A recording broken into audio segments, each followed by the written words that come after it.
Greetings. I hope everyone is in good health. Today, I present the inaugural segment of a hypothetical narrative, exploring the scenario where Naruto emerges as the ultimate hope of the Otsutsuki clan. A concise summary of the content along with a link to the playlist can be found in the description below. Without any delay, let us commence the presentation. Over time, Hagoromo began to realize that his death was imminent. An inconceivable fear gripped him. He didn't want to die and leave his legacy behind, but he knew that every being has their time, a time he had either already exceeded or was very close to doing so. Therefore, he summoned his two sons to his private chamber to make a crucial decision. Indra and Asura felt incredibly sad, as they didn't like the idea of losing their father. They didn't want to lose their only family since their mother had died shortly after Asura's birth. However, they had to accept their father's fate. Hagoromo scrutinized them, noticing the differences between them now and when they were young. They have certainly grown. Hagoromo thought, but to gauge their mental growth, he posed a question: how will you maintain peace? He asked his two sons patiently and calmly, and they exchanged puzzled glances in response to this unexpected question. Each of the brothers pondered the question for a moment. It was not an easy question to answer, one that would forever shape their lives. Each thought about their experiences and everything they had faced and endured to get to where they were. Each gave a very different response. Indra answered first: I believe the answer to achieving peace lies in power. With power, I will keep people united. They will fear my power, and therefore, they will not dare to rebel against me. Alternatively, they will be attracted to my power and want to know how to obtain a part of it. He said this with a certain coldness and indifference, looking at this whole situation as unnecessary. In his mind, his father should choose him, and that should be the end of it. Unfortunately, Hagoromo feared Indra's response. His son had grown up with the belief that power was the answer to everything, and it didn't help that he was born a genius who could do whatever he wanted from a very young age. However, Hagoromo didn't let his negative thoughts show, as he knew the consequences of opposing Indra's belief. On the other hand, Asura responded: I think the answer is love and understanding. With these two things, bonds and connections would be created among every person who practices ninju. They would come to understand each other much better and accept each other more easily. He said this in his usual friendly and gentle tone, perhaps too gentle, as far as Hagoromo and Indra were concerned. Once again, Hagoromo concluded that Asura had also missed the mark. His response was the opposite of Indra's. Neither of the answers was correct, and Hagoromo knew it. To truly cultivate peace throughout the world, two essential things were required: bonds and control. There needed to be someone who could serve as a guide, showing the right path and punishing those who strayed from it in order to achieve peace. However, this person also needed to create bonds and connections with people so that they wouldn't see them as a tyrant, but as someone who should guide and support them. This person had to know when to forgive and when not to, and that was the correct answer. None of them had answered correctly, but among two wrong answers, Hagoromo could only choose the one that would potentially cause less harm in the future, or so he hoped. Indra, my eldest son, you have grown without needing help, without anyone telling you how to do things in the best possible way. That's why you don't realize that the path of power only corrupts and makes people believe they are superior to others. As for you, Asura, you are too gentle, and you don't realize that humans are a race that needs not only love and companionship but also discipline and control. After saying all of this, the elder Otsutsuki sighed deeply, looking at his bewildered and confused sons before continuing. If humans are not controlled, they will grow up with arrogance, thinking that they are above everyone else, and they won't care about the possible consequences. He said the last part with a certain sadness, remembering his beloved mother. Then he looked at his younger son again. But you, Asura, have given the better answer of the two. It will be under your guidance that people will have to go.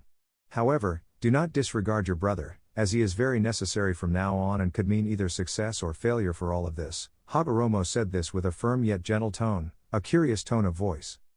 And so, both sons of the sage left, one angry, thinking that his father was underestimating him because of his weaker younger brother, and the other content, knowing that his brother's path would bring pain not only to him but to those around him as well. However, both brothers were thinking about one thing: the Baijuas. With their father no longer protecting them, they practically had free rein to do as they pleased with the Baijuas. While one wanted to control them to gain their power, the other wanted to control them because they considered them too powerful to be left roaming the world freely. What neither of them noticed was Hagoromo's disappointed gaze. He anticipated his son's thoughts and could only pray to the gods that they wouldn't do anything harmful to their other siblings, and if they did, that someone would help them. Hagoromo didn't know it, but his wish would come true, but it would be a few years later. Hiruzen Sarutobi could be many things: kind, benevolent, cheerful, and friendly. He was someone who forgave anyone and was known for his compassion. However, all of that changed when he learned about the atrocities committed by civilians and some members of clans.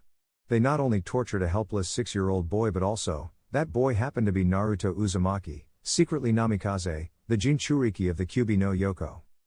Naruto was a close friend of Hiruzen, to the extent that the wise elder considered Naruto his adopted grandson. Naruto used to confide in Hiruzen about the numerous beatings he had endured throughout his young life. In response, Hiruzen had assigned a couple of special Onbu to protect Naruto. Imagine Hiruzen's expression when he found those two Onbu casually drinking in a bar, discussing how the demon had finally gotten what it deserved.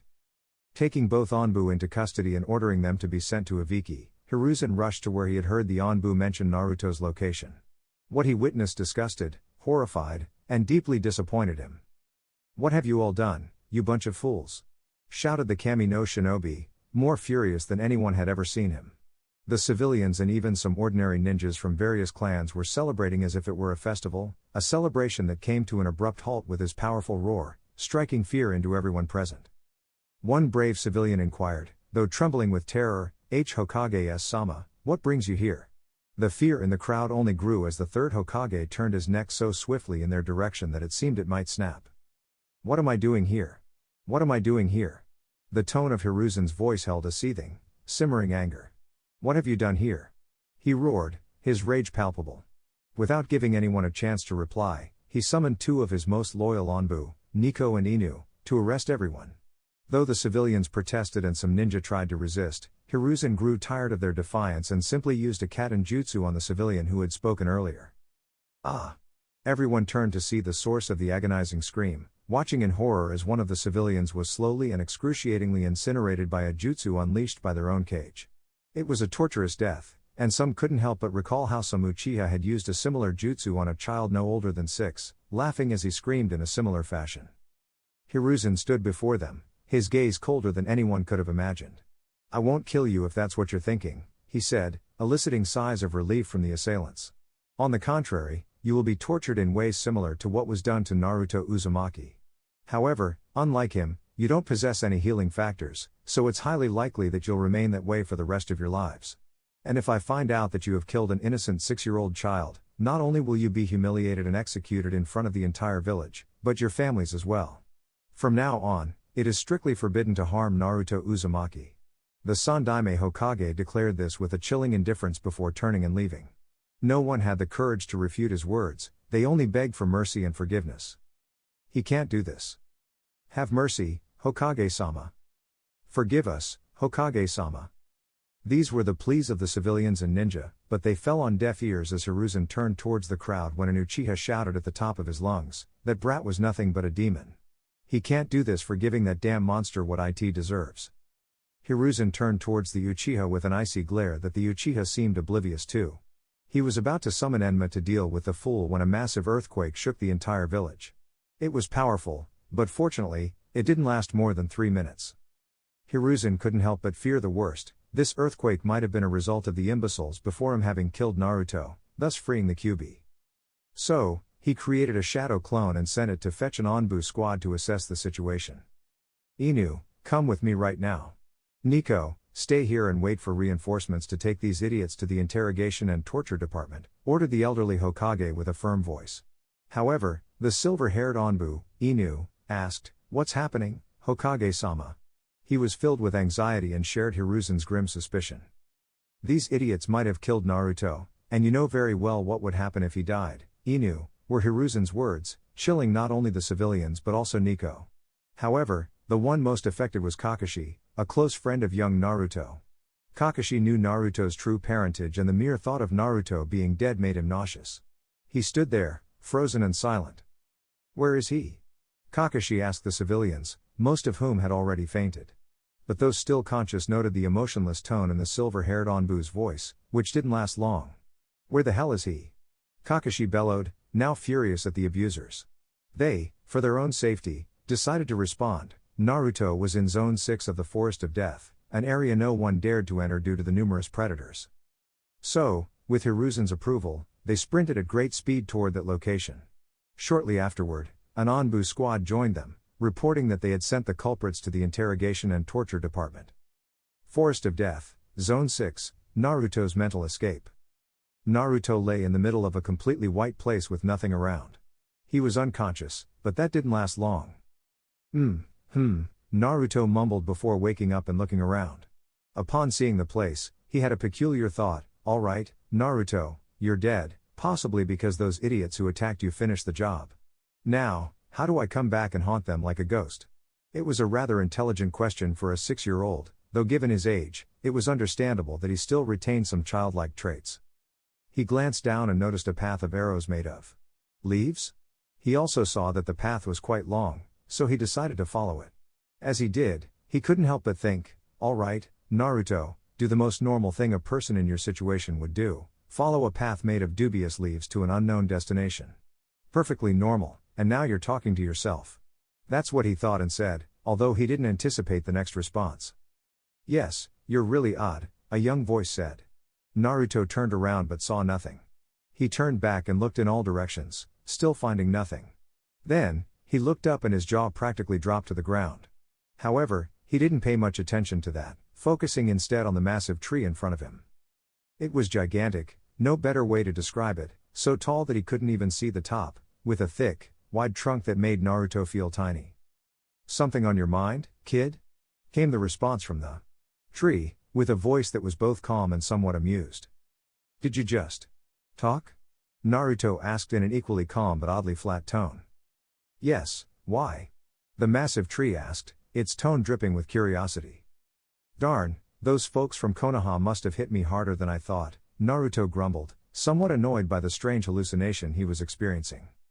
I'm not a stupid illusion, you ungrateful brat, the tree replied, sounding a bit irritated that Naruto would consider it an illusion.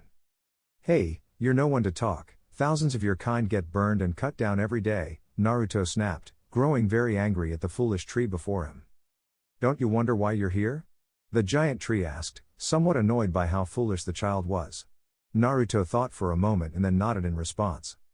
Good, at least I can have an intelligent conversation with you, the tree grumbled, annoyed by the child's lack of understanding. I am the Shinju, better known as the God Tree, and you, little boy, have eaten my fruit. Be thankful I'm not doing anything to you. The only person who has eaten a fruit of the Shinju without permission right now isn't doing so well. Also, what you gain from eating my fruit is more than she ever obtained from my progenitor. Wait, did I get something from eating that weird fruit I found on the ground? Naruto asked, now realizing that he might have underestimated the situation. That strange fruit not only saved your life, you ungrateful brat, but it also gave you unimaginable power. It not only healed your broken body but also changed your genetics, giving you mastery over all elements and sub-elements. In addition, it bestowed upon you all forms of dojutsu in their most powerful version. You have the most potent Sharingan imaginable, complete with the Mangekyo Sharingan, without the risk of going blind. It possesses not only the 3 basic Mangekyo abilities but also all the special abilities in their most powerful forms. You also have the Rinnegan with all its special abilities, the Byakugan without the Hyuga's blind spot, and, at some point in your life, you'll awaken the Tenseigan. Moreover, you'll unlock the Rin Sharingan at some point in your life. As an Uzumaki, your genetics reverted to their primal evolutionary state, the Otsutsuki, granting you all the abilities and characteristics of the Kaguya, Hugo, Senju, Uchiha, Hyuga, and Uzumaki clans. It also affected your spiritual and physical energy, allowing you to use other types of energy. However, your little body couldn't handle the immense power of my fruit, so I sealed your powers using the seal that contains the Baijuu within you. This seal will gradually unlock your abilities as your body becomes capable of handling them. It doesn't just seal your chakra abilities, it also seals your strength, speed, agility, stamina, chakra reserves, and your dojutsu, all of which you will gradually unlock over time, the Shinju explained, listing Naruto's newfound powers. Naruto nodded along to each word from the tree, which prompted him to ask a simple question. I didn't understand a single word of that, the former blonde said with great simplicity, which made the tree sigh in exasperation at how frustrating this child and his stupidity could be. It also seemed to shrink in size and take on a more human-like form, appearing as a child of Naruto's height but entirely made of wood. Look, I could go on enumerating and explaining each of your abilities, and I'd never finish. So it's better if we merge, and you gain all the knowledge of your abilities. If I were to give you all the knowledge I've collected throughout the ages, you'd probably have a brain hemorrhage, explained Shinju in its human form. Wait, merge? Yes, any problem with that? I just met you, and I'm not even sure if you're real. Why should I trust you? Naruto's intelligence shone through when he wanted it to. Listen, kid, this could be your only chance to escape the hell you call life, and your only chance to survive. Whether you accept it or not, it's not my problem. You're the only one affected here. Besides, this technique is prohibited by your kind, even among the holiest parts of your clan. Naruto thought for a moment about what he should do. What the Shinju said was true, he was the only one affected. But then he remembered the part about it being forbidden. So, are we going to abuse this forbidden technique? Oh, quite maliciously, said Shinju with a malicious smile. You? What do I have to do? Was Naruto's response, to which the god tree replied. It's easy, just place your hand on my chest, Shinju said in an innocent and friendly tone, which Naruto followed despite his reservations.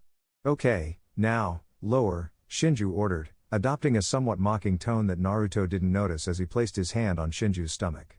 Lower, Shinju commanded again, making Naruto somewhat uncomfortable as he lowered his hand to Shinju's waist. Even lower, Naruto complied with this request, averting his gaze from what he was doing, which elicited a single reaction from Shinju. Ha! If I had a penis, you'd be so gay right now, the god tree taunted Naruto about what he was doing. You! Cursed the Otsutsuki, but before he could finish, Shinju shouted, Fusion! What happened next took Naruto completely by surprise.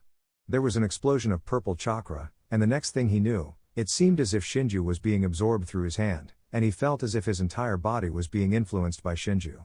He felt as if his head was going to explode from the overwhelming amount of information he was absorbing. And damn, it hurt like hell. Outside of Naruto's mental space, Inu and Hiruzen divided into two groups to cover more ground. The Anbu accompanying Inu took the southern and eastern zones, while Hiruzen covered the northern and western zones.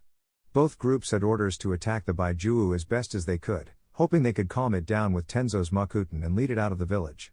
There was no one capable of resealing the Baiju'u into someone, so their only hope was to get it as far away from Konoha as possible. Alright, everyone, try to attack the Baiju'u however you can. With some luck, we might be able to calm it down with Tenzo-san's Makuten and lead it out of the village. No one is capable of resealing the Baiju'u into someone, so we can only hope that leaving the seal has weakened it, Kakashi, who was leading this mission, emphasized as they were about to enter Zone 6 of the Forest of Death. However, he remembered one last thing. If anyone finds Naruto Uzumaki's body, inform me. Everyone nodded, though a few Anbu close to Kakashi could hear the slight sadness and emptiness in his tone.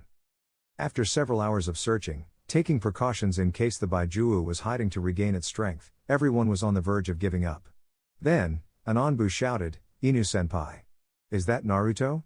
Kakashi turned in the direction mentioned by an Anbu with a bear mask and saw Naruto. However, he was surprised when he saw that Naruto didn't seem to be in the state he should be in after such a beating. In fact, he appeared even taller and less thin. But what truly amazed him was Naruto's hair. It had changed from blonde to silver, starting from the roots and gradually transitioning to a slightly brighter shade than his own hair color. That detail didn't concern Kakashi too much. He rushed over to Naruto's body and immediately pressed his ear against the child's chest. He could hear it, faint and slow but still there, heartbeats. At least he was alive.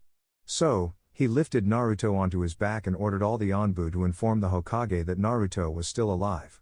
Then, he sprinted as fast as he could toward the hospital. Kakashi entered the hospital as quickly as possible.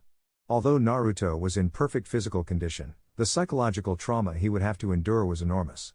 Naruto might suffer lasting effects from this ordeal, and he could even come to resent the village. But none of that mattered to Kakashi. All he cared about was saving his sensei's son, nothing more and nothing less. He would stay by Naruto's side because he cared about him, like the little brother he never had. It was as simple as that. Make way, I need a doctor, Kakashi exclaimed, pushing through the crowd of people until he reached the reception desk. The secretary there looked at him and the child in his arms, asking what had happened. He suffered a psychological breakdown, he needs immediate help, Kakashi said with great desperation. The secretary nodded and quickly led him to an operating room that resembled an operating theater. Without wasting any more time, he carefully placed Naruto on the examination table and sat down beside it, patiently waiting for the third Hokage to arrive after being informed that Naruto had been found. After a few minutes, Hiruzen arrived at the operating room and saw Kakashi with a child he didn't recognize. He was visibly upset. "Kakashi, who is this child? I was informed that they found Naruto. You can't be so irresponsible too." Hiruzen was about to continue berating Kakashi, who hadn't taken his eyes off the child since he had arrived. But he was interrupted by Kakashi's words. "He is Naruto, Hokage-sama," Kakashi declared in a calm and vacant tone, still not looking at the elderly Hokage. The room fell into an uncomfortable silence for several minutes. What do you mean?" Hiruzen asked, very confused, after several minutes of silence. Kakashi finally turned to face the Hokage. "I said he's Naruto, Hokage-sama," he repeated. To confirm his statement, he lifted Naruto's medical gown to reveal the 8 trigram seal that Minato had created on the day of the Kyuubi's attack. It was the same seal that had cost Minato his life when he sealed the Kyuubi into his own son, the only seal capable of containing the infinite power of the Kyuubi. But Naruto was blonde and shorter and slimmer. What happened to him? Hiruzen asked, truly baffled. There was no doubt in his mind that this child was Naruto, based on the seal, but the real question was, what had happened to him? "I don't know. When I found him, his hair had already started to change color, and he was in perfect condition. According to what Kushina-sama told me, the hair of the Uzumaki clan turns white when they reach their limits. Perhaps this change is due to the Kyuubi helping him survive," Kakashi theorized about the transformation Naruto had undergone. "Perhaps," Hiruzen echoed, arriving at a similar conclusion. However, an Anbu appeared in a puff of smoke and alerted both of them. They relaxed upon seeing the cat-masked, purple-haired Anbu. It was Nico. "Hokage-sama, the council is having a very important meeting, and it's about Naruto Uzumaki, sir," Nico informed both of them before disappearing in another puff of smoke. "Well, I think it's best for you to go home, Kakashi. All we can do now is hope that Naruto wakes up soon," Hiruzen said in a tone that sounded more like an order than a recommendation. Giving Naruto one last look, Kakashi nodded and disappeared in a swirl of leaves. Hiruzen, on the other hand, remained in the room, staring at Naruto for several seconds with the same stern expression he had worn since learning what had happened. But slowly, his gaze filled with guilt and sadness. How had he allowed things to reach this point? He knew that Naruto was being mistreated, but he had thought it was just the kind of mistreatment that no Jinchuriki could escape. However, this was far too much. He approached the unconscious child and looked at him with the saddest expression anyone had ever seen. He reached out his hand and brushed a strand of now silver hair away from the child's face. Konoha Hospital. Hiruzen's thoughts were filled with deep remorse and sorrow. He couldn't help but feel responsible for what had happened to Naruto. He hoped that this experience wouldn't make Naruto hate the village, even though he had every right to. Still, he wished with all his heart that it wouldn't come to that.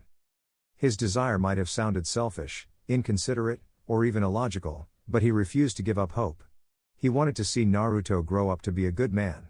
His hand was trembling, and his face slowly filled with tears. He didn't want to give up. He would do everything in his power to help Naruto recover. Even if Naruto came to hate him for the rest of his life, his love would not waver. So, wiping away his tears and giving one last look to the silver-haired boy, Hiruzen disappeared in a swirl of leaves. No one noticed as the fingers of Naruto's right hand twitched. Naruto's mental escape, seal cage. Kurama, the Nine Tails, had been surprised only a handful of times in its long existence. However, given recent events, it found itself needing both its paws to count the surprises.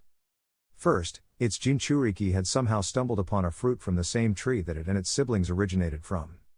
Second, the fruit from the Shinju had granted its host more power than it had ever thought possible. When Naruto reached his full potential, he might become more powerful than Kaguya herself, perhaps even surpassing the 10 Tails. Third, the energy from the fruit was starting to affect it, as being sealed within Naruto meant that it had gained some of the fruit's power. It could feel its body changing, and its formidable chakra was stabilizing. It even sensed that it was shrinking and taking on a more human-like form. The last part pleased it, as having a human-like form would make it much easier to move around the world without drawing attention. It briefly wondered about the nature of its human form and whether it could do something to help its siblings, but it didn't dwell on it for long. Kurama decided to take a nap, expecting to wake up when the transformation process was complete. After all, the change couldn't be that significant, right? Outside the seal, Konoha Council meeting. The Konoha Council chamber was a large, sealed room with no windows, 2 massive doors, a semicircular desk, and chairs for the leaders of various clans: Uchiha, Hyuga, Yamanaka, Nara, Akimichi, Kurama, Inuzuka, Aburame, and a few minor clans. There were also several seats for civilian council members and 4 additional chairs, one for the Hokage and the other 3 for his advisors, Danzo Shimura, Homura Mitokado, and Koharu Yutane, Hiruzen's childhood friends. Before this meeting begins, I have something to say, Hiruzen stated in a calm and unangered tone. However, beneath the surface, he was a ticking time bomb. The clan leaders exchanged curious glances, as they had all been informed that some ninja from their clans had been arrested, and the civilian council members looked uncomfortable and nervous, sensing that they had likely gone too far this time. Though the councilors maintained neutral expressions, they had a sense of what their childhood friend was about to tell them. A few hours ago, Naruto Uzumaki, the Kyuubi's Jinchuriki, was brutally attacked, not only by the village's civilians but also by several ninja from our clans. I would appreciate it if you could all explain in detail what in the world you have done? Hiruzen demanded, his voice carrying the weight of responsibility and disappointment. Hokage-sama, you must understand that some of ours were killed on the day the Kyuubi attacked. You'll comprehend that certain members, whose families were murdered, harbor some resentment towards the Jinchuriki and wish to vent their frustration on him. It's nothing out of the ordinary, Inoiki Yamanaka stated quite rapidly, displaying visible nervousness, even sweating bullets. What Inoiki-san is saying is true, Hokage-sama. You'll understand that the child's position is highly problematic, and some cannot help but channel their issues towards him. It's just that no one anticipated the severity of what was done to the child, continued a highly alert Shikaku Nara, with every hair on his body standing on end. He swallowed deeply, realizing that if his wife found out about this, his backside would resemble a frying pan for the rest of his life. It's true, Hokage-sama.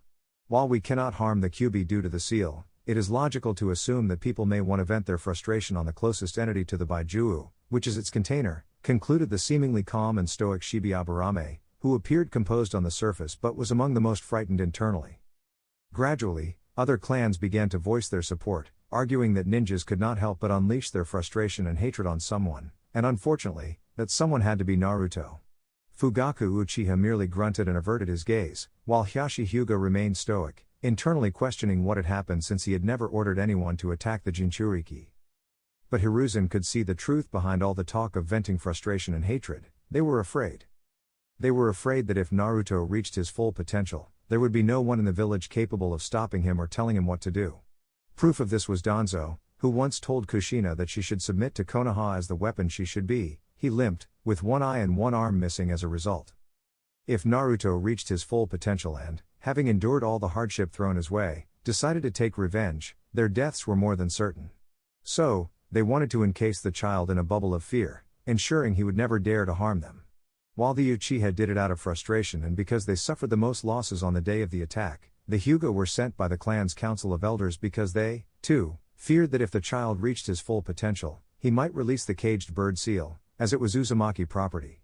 With the help of the Shimura clan, they had ensured that the seal became what it was today. Hence, they had only sent members of the main branch who wanted to keep their slaves.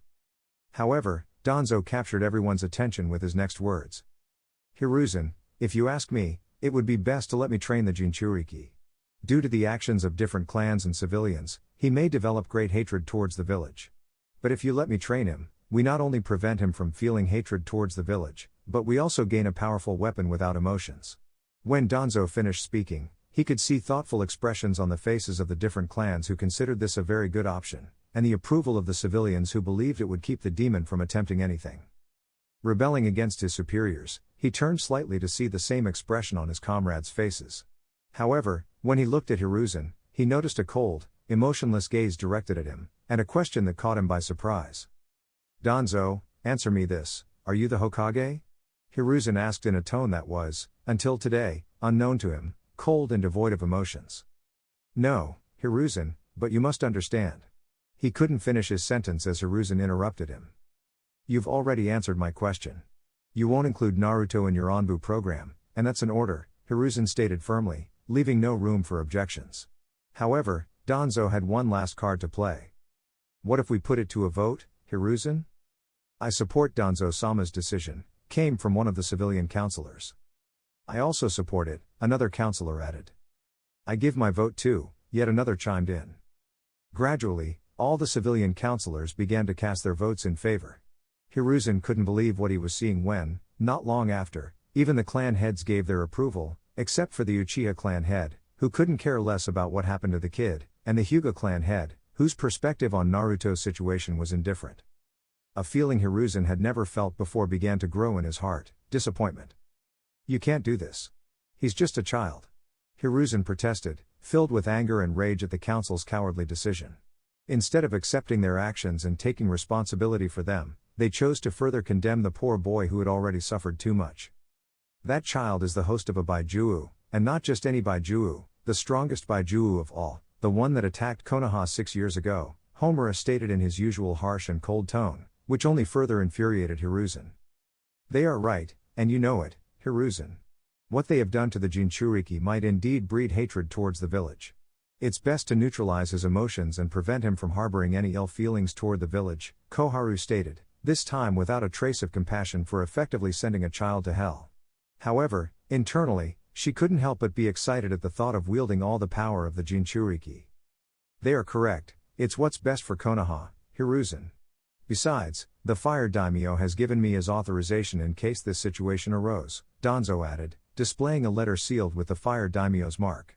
Hiruzen quickly took it and, in less than a second, had it open, revealing an authorization from the fire daimyo to train Naruto. The letter claimed it was in case the Jinchuriki had any reason to hate the village, deeming it the best course of action. It wasn't too difficult for Danzo to obtain, as the current fire daimyo was an utter fool who knew nothing about properly governing a country. Hiruzen's hand trembled with helplessness and sorrow. Could he truly do nothing to save Naruto from enduring even more pain? "This meeting is adjourned," Hiruzen said before disappearing in a swirl of leaves. They all left the room shortly after, some content that their plans had succeeded, others relieved that they would escape, in their view, unpunished for what they had done to the Jinchuriki, and others indifferent to the situation. But unbeknownst to them, they had achieved the opposite of what they had planned. Instead of preventing him from reaching his full potential, they had made him even greater. Instead of instilling fear in him, they had fueled his anger. And instead of controlling him, he would control them. That day marked the birth of a legend, that day was the birth of a god. That day, Naruto Otsutsuki was born.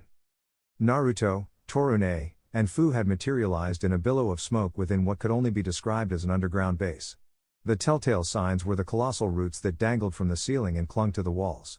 They stood on a narrow bridge connecting one door to another, with no railing on either side to prevent a plunge into the vast abyss below. On the other side of the bridge, a man with numerous bandages adorning his body leaned on a cane for support. Naruto, initially feeling slightly disoriented by the abrupt transition, was taken aback by the speed of their arrival. His dizziness and surprise dissipated when he realized it was a mere Shunshin no Jutsu, body flicker technique. He then pondered the reason for their presence until he spotted the cane-bearing man, and a malevolent aura exuding from him became palpable. Even Kurama ceased her games with the replicas of the humans she despised the most. Kurama, sensitive to Danzo's presence, detected emotions akin to those of Madara Uchiha, less potent but equally corrupt, driven by ambition and thirst for power. It was reminiscent of the way Kushina left him when she tried to force him into becoming a weapon. Superficially, the man did not appear threatening, presenting a seemingly frail figure at around 60 years of age. He walked with a cane, had dark hair, and a bandage covered his right eye. His skin was fair, marked by an X-shaped scar on his chin. He wore a white shirt beneath a brown tunic that extended from his feet to just above his right shoulder. The tunic concealed his right arm as he fixed an emotionless gaze upon Naruto. Internally, he couldn't help but feel a surge of excitement. Finally, after all these years, the Jinchuriki was in his grasp, and nothing and no one could prevent him from turning Naruto into his personal puppet. With the Jinchuriki on his side, Danzo believed he could finally attain the Hokage position he felt entitled to. That singular ambition consumed his thoughts. From a young age, he aspired to become Hokage but never had the opportunity.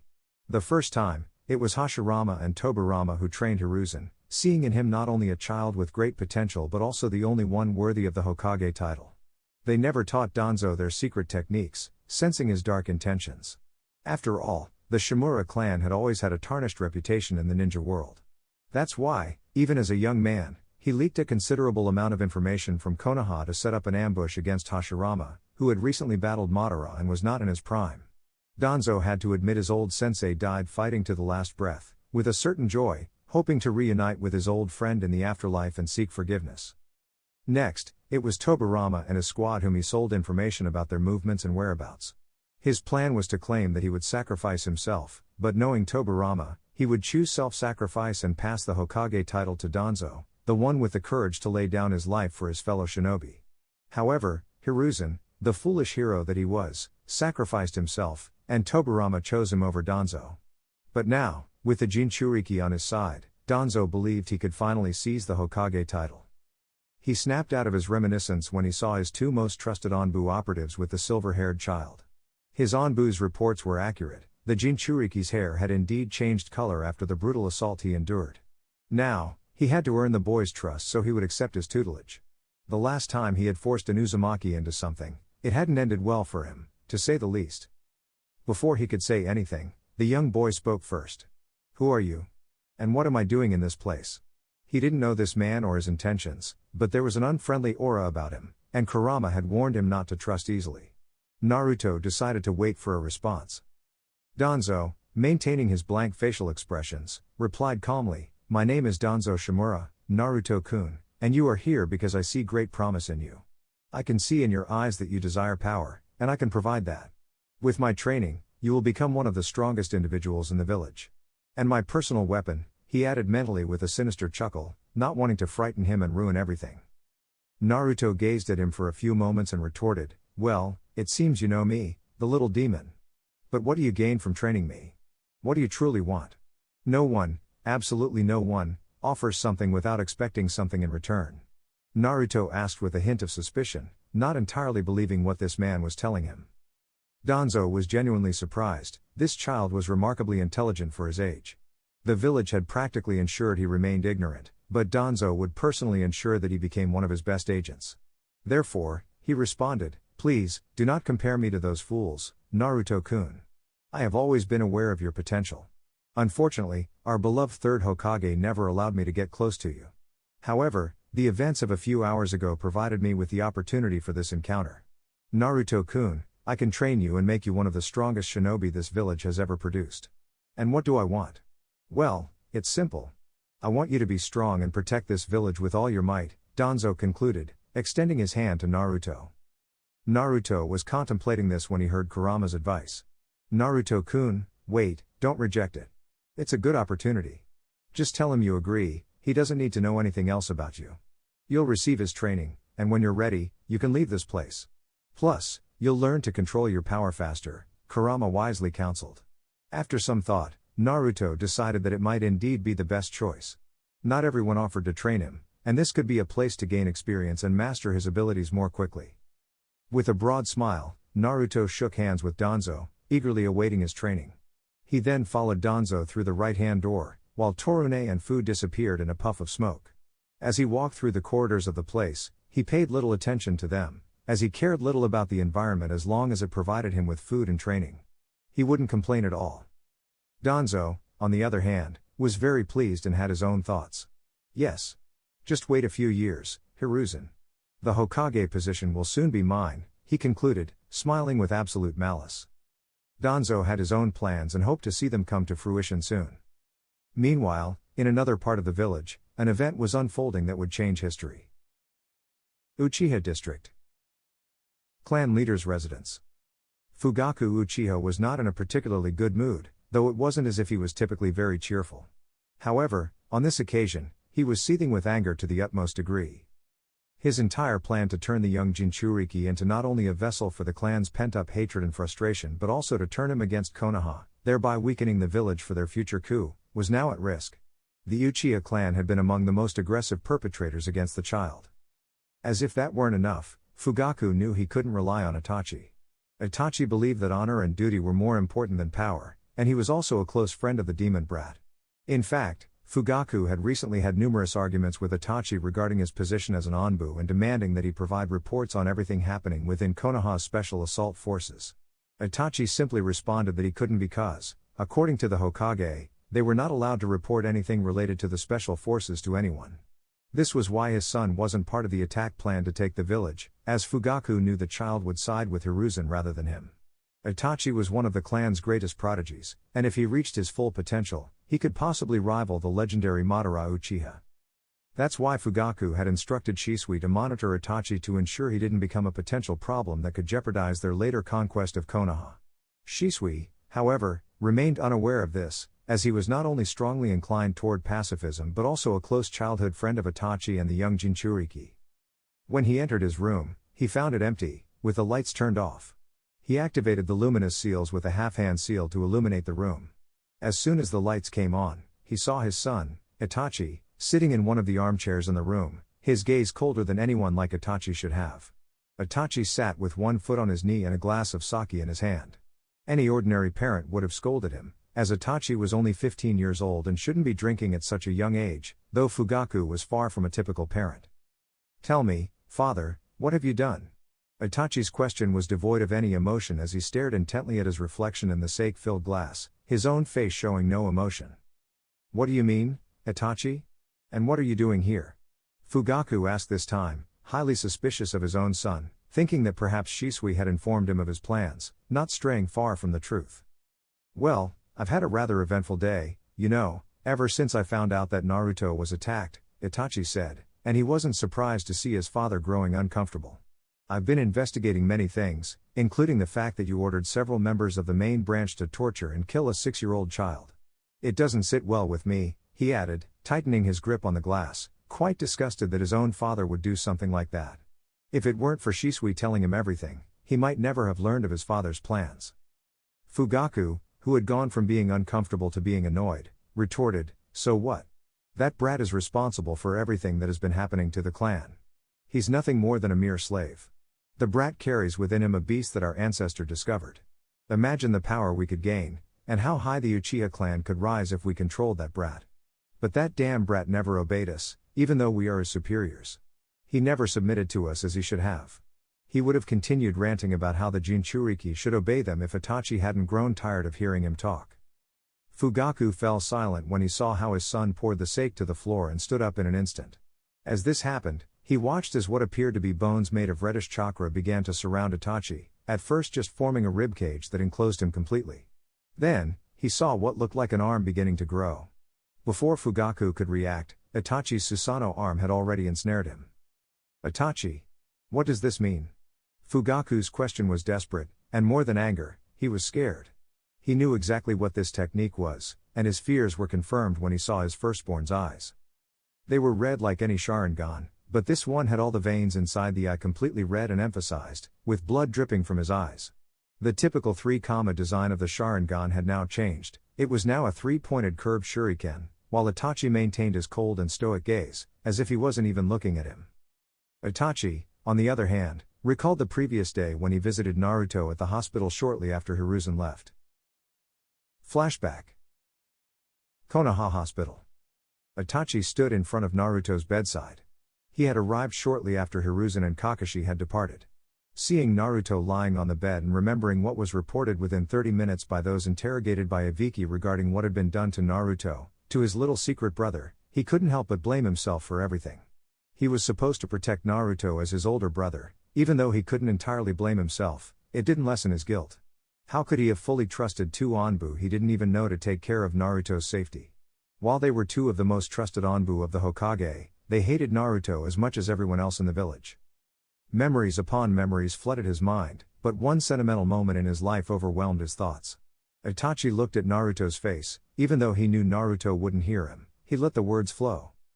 "Do you remember when I used to look after you, Naruto-kun? I believe you do because I haven't forgotten.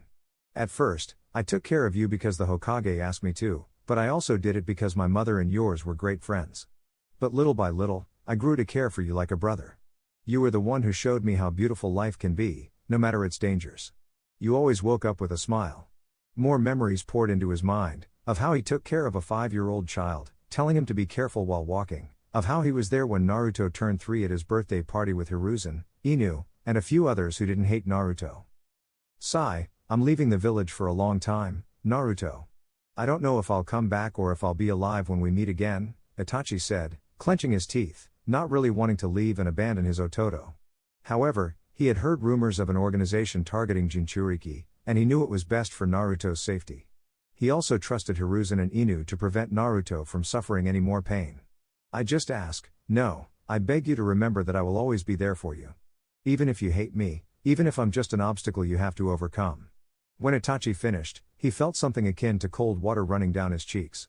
He brought his hands to his face and saw that he was crying, perhaps out of sadness because he might never see Naruto again, maybe out of anger for not having prevented all of this from happening.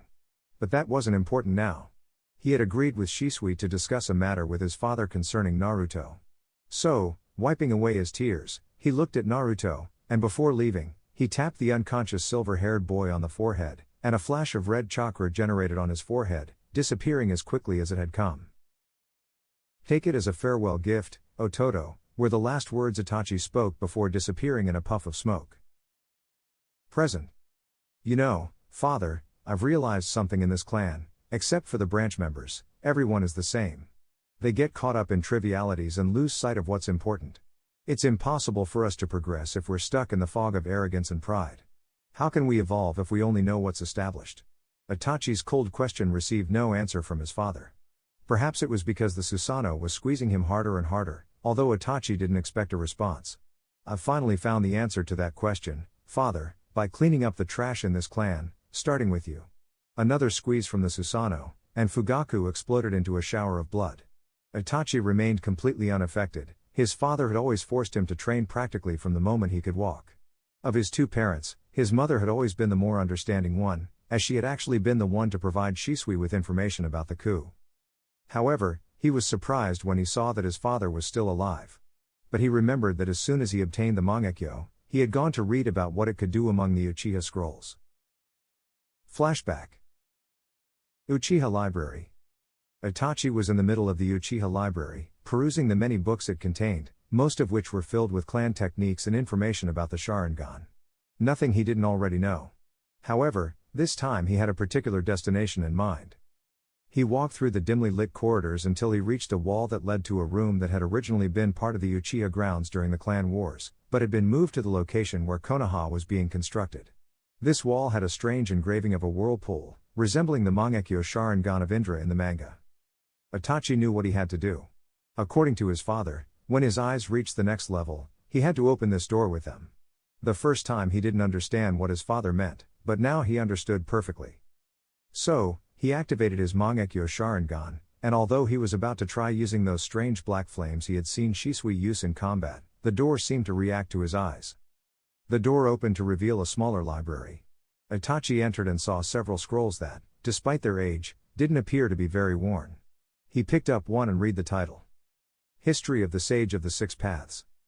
The Sage of the Six Paths, the father of shinobi. He was the first human capable of manipulating chakra and the savior of humanity when it had to face an overwhelming enemy. Not much is known about him, but we know he existed, lived, and died like any other human being today. I think we should start by explaining why he became a legend. There was a time when humanity seemed to live in harmony without any war or hatred. But that time was short-lived because one day an enormous monster appeared out of nowhere, later called the Ten Tails. This creature created tsunamis, crushed mountains, and split continents with its steps. If there was a god in this world, it was the powerful Ten Tails, which was said to be capable of destroying the entire world but didn't because it needed to feed on humans. In fact, it is believed that the current state of the world is a direct result of the actions of this creature. Nothing could withstand its power. The human race attempted to fight it, but they were humiliatingly defeated. When all hope seemed lost, and everyone had accepted their doom, a new hope emerged. A man appeared and faced the great Ten Tails on his own. The battle was brutal and destructive, but in the end, a single man was able to defeat it and trap it within himself. The man was known as the Sage of the Six Paths. Throughout the remainder of his life, he traveled the world, spreading the doctrine of ninshu or ninjutsu as it is known today. When his time came, he knew that once he passed away, the terrible beast would be unleashed upon the world once more, and at that moment, there would be no one to save us from the creature. The sage made a decision that would change the fate of the world forever. He divided the creature's chakra into 9 separate entities that he himself created. Using yin energy, he created the bodies of what we now call Baiju, and by adding yang energy, the sage breathed life into them, turning them into living beings. Once the chakra of the creature was divided into the 9, he created the moon to trap the creature's body within it, imprisoning it for all eternity. And so, the great monster was defeated by the sage, and he passed away. This is the beginning of the story of the greatest hero. The Tale of the Sage of the Six Paths, the story of the first mortal to attain the powers of a god. Wow, who would have thought that the creature housed within Naruto had such a history? Instead of a demon, they are technically the byproducts of two gods. But I wonder, what are these yin and yang energies? Itachi pondered as he rolled the scroll back up and continued his search. Itachi kept on reading until he found another dusty scroll that appeared to be the oldest and least read. He tried to open it, but the scroll remained unmoved. Then, his Mangekyo noticed a small seal applied to it. Fuin, Kai, thought Itachi, and the seal glowed before disappearing. The Sharingan. The Sharingan, one of the three great dojutsus known to humanity. The hallmark of the Uchiha clan. It is said that the predecessor of the Sharingan is the Rinnegan, as legend has it that the Uchiha are descendants of the Sage of the Six Paths. The eyes are blood red with 1 to 3 black tomoe, depending on how mature the eye is, around the pupil. The Sharingan possesses many powers, the ability to copy any type of taijutsu, ninjutsu, or genjutsu. The ability to see chakra, the ability to predict enemy movements, and the ability to subdue the enemy in a genjutsu with just a glance. However, some say there is another level to it. Some speak of the legendary Mangekyo Sharingan. Not much is known about this level or how to attain it. Only 2 members have achieved it, Uchiha Madara and his younger brother, Uchiha Izuna. With these eyes, Madara was able to battle Senju Hashirama, leader of the Senju clan and possessor of the Makuten. Both warriors faced each other and confronted each other on equal terms. Itachi continued to read through the scroll, which showed how to use the Sharingan and some low-level techniques, as well as how to use the 3 Mangekyo techniques, Tsukiyomi, Amaterasu, and the combination of these 2, Susanoo. Finally, he reached the end of the scroll and found one last jutsu with several warnings. Izanagi, Kinjutsu Rank S. Izanagi is the ultimate genjutsu of the Uchiha clan. When used, the user erases the boundaries between reality and illusion within their personal space. To some extent, it allows the user to control their own state of existence, but only for the briefest of moments. While the user remains physically real in combat, with this technique, they can turn any occurrence, even wounds or death itself, into mere illusions. When the user receives a fatal wound, they automatically disappear as if they were an illusion and then return to reality, physically unharmed. This technique is based on the creation of all things by our ancestor, the Sage of the Six Paths. The process involves the manipulation of yin energy, the spiritual energy that creates and shapes matter from nothingness. On the other hand, vitality, the physical energy that forms the foundation of yang energy, is applied. The sage could breathe life into the form created with yin. Thus, a technique with the power to turn imagination into reality was born, known as Izanagi. While it is much weaker than the creation of all things, it can be used by those of Uchiha bloodline with their Sharingan. However, this technique comes at a great cost. In exchange for the brief control over reality it grants, the Sharingan used for Izanagi becomes blind. For this reason, our clan has marked it as a kinjutsu. Itachi read this, and his eyes widened. He already knew that his eyes were powerful, but being able to create from nothingness and give life. The sage was truly something entirely different. Being able to give life is reserved for gods. Not mortals, Naruto thought to himself, wondering if he could achieve that with his Mangekyo, although he supposed that it was unlikely since his eyes would never reach the level of the sages. He closed the scroll but not before copying those that explained how to use the most powerful techniques of the Mangekyo. Present, Itachi murmured, and Fugaku's eyes widened with disbelief. "You underestimate me more than I thought, father," Itachi said to Fugaku and rushed forward, attacking his father head-on with swift and brutal blows. Fugaku had 1,000 thoughts in his head about how Itachi could know about the secret technique and how he had been able to use the Susanoo. He supposed it was because Itachi had been to the clan library, but what terrified him more was the power Itachi held in his hands. He stopped thinking about that and grabbed a kunai, blocking his son's ninjato, but he lost his balance a bit due to the force of the blow. Itachi seized the opportunity and kicked him in the chest, sending Fugaku flying through the air to crash into the ceiling and then to the floor. The elder Uchiha twisted before his son's sword could hit where he had been, and it disappeared with a shunshine.